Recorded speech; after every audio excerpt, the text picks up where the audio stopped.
زبور نمبر 14۔ انسان کی بدخصلتی۔ احمق نے اپنے دل میں کہا ہے کہ کوئی خدا نہیں۔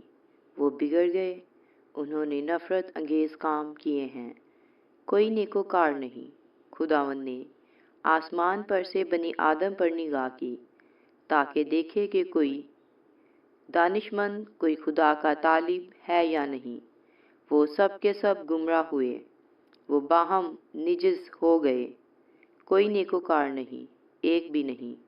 کیا ان سب بدکرداروں کو کچھ علم نہیں، جو میرے لوگوں کو ایسے کھا جاتے ہیں جیسے روٹی، اور خداوند کا نام نہیں لیتے؟ وہاں ان پر بڑا خوف چھا گیا، کیونکہ خدا صادق پشت کے ساتھ ہے۔ تم غریب کی مشورت کی ہنسی اڑاتے ہو، اس لیے کہ خداوند اس کی پناہ ہے۔ کاش کہ اسرائیل کی نجات سیون میں سے ہوتی۔ جب خداوند اپنے لوگوں کو اسیری سے لوٹا لائے گا تو یعقوب خوش اور اسرائیل شادمان ہوگا۔ آمین۔